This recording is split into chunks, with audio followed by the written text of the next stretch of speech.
सपने देखने चाहिए। सपने वो होते हैं जो पूरे होते हैं तो आपका पूरी दुनिया बदल सकती है। और सपना ऐसा ही कुछ एक देखा था संजू सैमसन ने 2024 के टी20 वर्ल्ड कप में, जब वो टीम का तो हिस्सा थे लेकिन प्लेइंग 11 का हिस्सा नहीं थे। फिर आई न्यूजीलैंड सीरीज और उसके बाद एक आया हार्ट ब्रेक और वो टीम से बाहर हो गए। मतलब लगा कि टीम के अंदर आ सकते थे और उसके बाद बाहर हो गए। लेकिन फिर आया रिडेम्पशन आर्क और अंतिम 4 मुकाबले और वहाँ से पूरी कहानी बदल गई। प्रशांत, मतलब सबसे पहले तो संजू सैमसन की ये जो इनिंग्स रही हैं, जो पिछले 3-4 और अब तो प्लेयर ऑफ द टूर्नामेंट हो गए, तो मतलब संजू सैमसन यहाँ इस तरह से दिखेंगे आगे चल के साउथ अफ्रीका के मैच के बाद, कोई किसी ने उम्मीद भी की थी? उम्मीद किसी ने भी नहीं की थी। उम्मीद संजू ने भी नहीं करी थी। और ये तो उम्मीद की भी नहीं होगी कि नाम विराट कोहली और बुमराह के साथ दर्ज हो जाएगा। ये कहने से मेरा मतलब ये है कि टी20 वर्ल्ड कप में इंडिया की तरफ से प्लेयर ऑफ द टूर्नामेंट इससे पहले 2 बार विराट कोहली को और 1 बार जसप्रीत बुमराह को मिला है। अब संजू सैमसन का नाम उसी लिस्ट में शामिल है। तो आई मीन जिस तरीके से न्यूजीलैंड सीरीज उनकी थी, सब ने राइट ऑफ कर दिया था, हम लोग जैसे फैंस ने। और मतलब हर तरह से उनको वो कर दिया गया था कि रन नहीं आ रहे हैं, आप हटाइए। उससे पहले गिल को लाया गया टीम में, उनको भी सेट करने की कोशिश करी गई, लेकिन नहीं हुआ। फिर ईशान किशन जिस तरह परफॉर्म करे थे वो आए, लेकिन एट दी एंड जो बता होता है, जो कहते हैं ना कि जो लिखा होता है वो होता है। Sanju gods Samson plan. Gods, हाँ कुछ भी कह लें, वो है तो गॉड्स प्लान ही। लेकिन बात यह है कि कोई भी गॉड्स प्लान हो, उसको इम्प्लीमेंट करना भी आपका काम है। संजू ने वो किया। प्लेयर ऑफ द मैच मिलने के बाद उन्होंने बाद में ये बोला कि न्यूजीलैंड सीरीज के बाद वो टूट गए थे। मतलब उनको ये लगा था कि सब कुछ खत्म हो गया है। उन्होंने भगवान से भी ये मनाना शुरू कर दिया कि अब तो कुछ नहीं हो सकता। लेकिन फिर ये होता है कि जब आप सब कुछ हार जाते हैं तब रास्ते खुलते हैं, और संजू के लिए खुले रास्ते। और फिर वो कहते हैं ना कि जब रास्ते खुले तो आप उनको फिर चौतरफा हथिया लो। तो संजू ने हथियाया है पूरी मतलब तरीके से। रास्ते खुले संजू सैमसन के लिए, लेकिन संजू सैमसन ने बाकी टीमों के धागे खोल दिए। धागे खोल दिए। क्या किया है लोग, यही वो तो हो सकता है वो ऐसा बन जाए कि इस पे स्टडी कर ली जाए कि इतना पेशेंस रखने के बाद, उसके बाद जब आपको मौके नहीं मिल रहे हैं, हाँ आपको पता है कि हो सकता है ना ही मिले, लेकिन फिर एक दिन ऐसा आता है कि आपको टीम में शामिल किया जाता है, और उसके बाद आप बैक टू बैक 3 परफॉर्मेंसेज ऐसी दे देते हो, 90, 89, 89, ऑलमोस्ट वो सारे शतक ही मान लीजिए आप, ठीक है। वो स्कोर बोर्ड पे डाउन दी लाइन अगर कोई 20 साल बाद किसी को आप दिखाओ, वो बहुत बड़ी पाजी उसको ऐसे दिखेंगे नहीं, लेकिन उनका जो इम्पैक्ट है पूरे टूर्नामेंट में, वो वेस्ट इंडीज़ वाले मैच के मतलब उस मैच से ही आप देखिए, हम ऑलमोस्ट टूर्नामेंट से बाहर होने वाले थे। एक, वर्चुअल क्वार्टर फाइनल से जो हाँ सफर शुरू हुआ वही, था। वो इतना बड़ा चेज़ करवाना, 97 की पारी खेलना नाबाद हो भी, तो ये इसके लिए मेंटल रिजॉल्व और जिगरा चाहिए। संजू में वो था। संजू सैमसन ने एक और बात बताई है जिसमें उन्होंने बताया है कि जो क्रिकेट के भगवान कहे जाते हैं अपने देश में, सचिन तेंदुलकर, और अपने देश में और बाकी जगह पे भी उनकी जो इज्जत है वो बहुत अलग है। और जब ऐसे प्लेयर का गाइडेंस आपके साथ हो तो फिर क्या होगा वो हमें रिजल्ट के तौर पे संजू सैमसन के इस इनिंग्स में दिखता है। तो संजू सैमसन ने सचिन को लेकर क्या बताया है? हाँ, तो उन्होंने जब यही बताया, जब वो एकदम डाउन एंड आउट थे, परफॉर्मेंसेस नहीं आ रही थी या टीम में उसके बाद चांस नहीं मिल रहा था, तो वो ऑस्ट्रेलिया में थे, ठीक है। इसके बारे में उन्होंने कई बार जिक्र किया है। उन्होंने कभी ये नहीं बताया कि वो ऑस्ट्रेलिया में थे, लेकिन हाँ, उन्होंने ये बोलते थे कि मैं छुट्टी पे था। हाँ, मैं एकदम क्रिकेट से दूर हो गया था। अमूमन आप जब किसी चीज़ से परेशान होते हो, तो आप यही करते हो कि आप कुछ दिन के लिए दूर जाते हो, और उसके बाद खुद एक सेल्फ इंट्रोस्पेक्शन कह लीजिए, कुछ भी कह लीजिए। तो संजू उस फेज़ में थे। उस फेज़ में संजू का साथ दिया सचिन तेंदुलकर ने।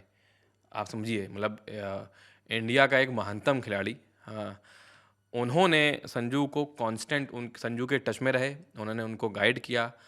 और कल भी, मैच था 8 मार्च को, 7 मार्च को भी सचिन ने उनको कॉल किया, जस्ट ये पूछने के लिए कि वो मेंटली कैसा फील कर रहे हैं। तो संजू ने बताया कि इस बीच, और ना कि संजू, उन्होंने बाकी सीनियर प्लेयर्स की भी बात करी। किसी का नाम नहीं लिया, लेकिन अब उन सीनियर प्लेयर्स में विराट कोहली, रोहित शर्मा, धोनी सारे आते हैं। धोनी जो उनके अब सीएसके में कप्तान होने वाले हैं। तो पक्का अगर कोई ऐसे सीनियर प्लेयर्स के पास रीच आउट करेगा तो वो गाइडेंस देंगे।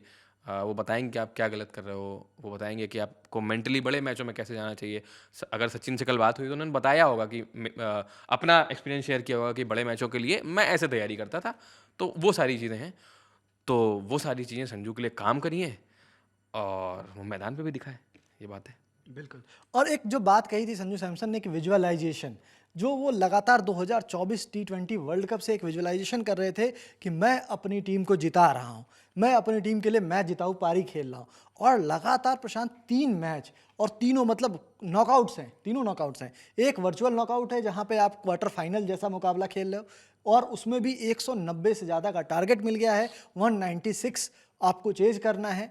और उसके बाद 2 ऐसी पारियां जिसने प्लेटफॉर्म सेट की कि टीम इंडिया 2 बार 250 से ज़्यादा, वो भी सेमीफाइनल और फाइनल जैसे मुकाबले में जाकर के बनाती है, और उसका प्लेटफॉर्म सेट करने का क्रेडिट जाता है संजू सैमसन को। तो विजुअलाइजेशन की जो बात विराट कोहली भी बहुत करते हैं कि विजुअलाइजेशन में करता था, तो एक जो बात संजू सैमसन ने कही थी कि विराट कोहली से मैंने बहुत कुछ सीखा है, वो लगता है कहीं ना कहीं कि वो सिर्फ ऐसे बोलने वाली बात नहीं है कि सीखा है, मतलब हर पारी में जा करके उस तरीके से उसी कंसिस्टेंसी से रन बनाना, मतलब टीम इंडिया को विराट कोहली की कमी नहीं खलने देना, ये अपने आप में बहुत बड़ी बात होती है। हाँ, मतलब किसी भी बड़े खिलाड़ी की, विराट कोहली जैसे खिलाड़ी को ऐसे महान खिलाड़ियों को कोई रिप्लेस नहीं कर सकता। अब कल को बुमराह इस टीम में नहीं होंगे, रिटायर हो जाएंगे, तो हम कभी भी हम कोई भी एक्सपेक्ट नहीं कर सकता कि बुमराह जैसा कोई बॉलर हमको मिल जाए। बिल्कुल। बुमराह एक अलग लीग में ही है।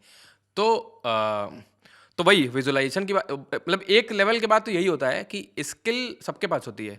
लाइक अभिषेक शर्मा फेल हो रहे थे, लेकिन अभिषेक शर्मा अपनी स्किल की वजह से नहीं फेल हो रहे थे, ठीक है। वो माइंडसेट का ही आधा खेल होता है। अभिषेक ने भी वैसी कुछ बात बोली कि वो बहुत ट्राई कर रहा था अच्छा परफॉर्म करने का, लेकिन नहीं हो रहा था, वो नहीं होता है। जैसे विराट कोहली क्रिकेट नहीं खेलते हैं अभी, नॉट रेगुलरली, ठीक है, 5-6 महीने में आ रहे हैं, खेल के चले आ रहे हैं। तो वो मेंटल प्रिपरेशन है। फिजिकल प्रिपरेशन या मैदान पे आप खेलो, ठीक है, वो भी ज़रूरी है। बट बड़े मैचों में आप कितने मेंटली साउंड हो, कितना प्रेशर झेल सकते हो, वो आपको आपकी सक्सेस को डिफाइन करता है। और संजू ने वो बहुत बखूबी किया है। जब आप बेंच पे बैठे रहते हो तो ये सबसे सबसे ज़्यादा डिफिकल्ट यही होता है कि आपको नहीं पता है कि चांस मिलेगा या नहीं मिलेगा, कब मिलेगा, अगर मिलेगा भी तो। और वो चांस जब आया और आप नहीं चले, ठीक है, तो वो एक एक्स्ट्रा एडेड प्रेशर होता है। लेकिन संजू ने उन सारी चीज़ों से ऊपर उठ के परफॉर्म किया। और वैसे बड़े टूर्नामेंट में मैन ऑफ द टूर्नामेंट लेना, वो भी जब आप सिर्फ 4-5 गेम खेले हो, सबसे बड़ी चीज़ वो है।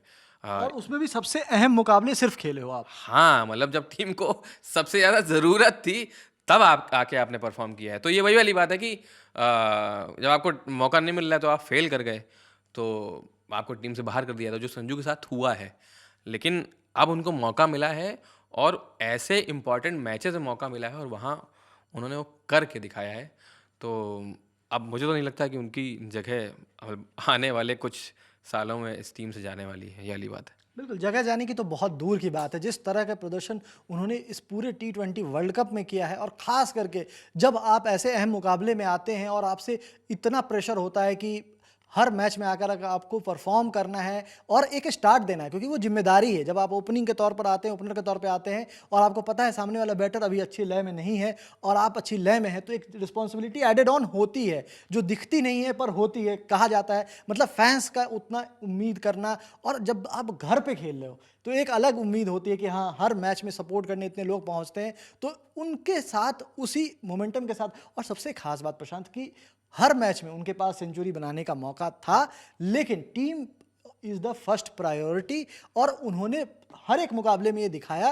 पहले मैच में उन्होंने कोई एरियल शॉट्स नहीं खेले जानबूझ के, क्योंकि वहाँ ज़रूरत नहीं थी, और फिर हमने पिछले 2 मुकाबलों में देखा है कि वो एरियल शॉट्स किस तरीके का लगाते हैं और कितने छक्के वो मारते हैं। आज भी मुकाबले में 8 छक्के उन्होंने लगाए। नहीं नहीं, 8 छक्के आज लगाए। आप एक और चीज़ देखिए, जब तक अभिषेक शर्मा हिट कर रहे थे, संजू नहीं हिट कर रहे थे, संजू बहुत आराम से खेल रहे थे। तो वो दिखाता है कि वो दोनों तरीके का गेम खेल सकते हैं, वो एंकर भी कर सकते हैं। और जब संजू के अभिषेक के आउट होने के बाद संजू ने चार्ज लिया है, और क्या बखूबी चार्ज लिया है, मतलब गजब की हिटिंग। उन्होंने दिखा दिया कि मैं दोनों तरीके का गेम खेल सकता हूँ।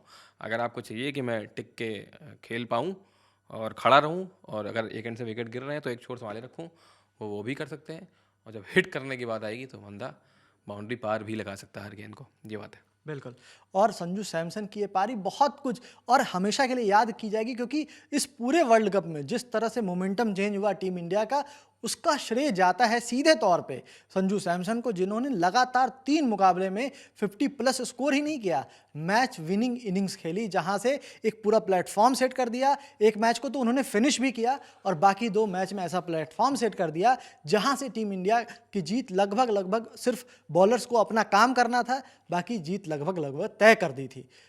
संजू सैमसन के इस पूरे प्रदर्शन पे, पूरे टूर्नामेंट में जिस तरह से आकर के और खास 4 मैच में जिस तरह से उन्होंने परफॉर्म किया, उसे लेकर आपका क्या राय है, आप कमेंट बॉक्स में लिख करके बताइए। इस वीडियो में मेरा साथ दिया प्रशांत ने, मैं सुकांत। देखते रहिए ललन टॉप स्पोर्ट्स और ललन टॉप। धन्यवाद।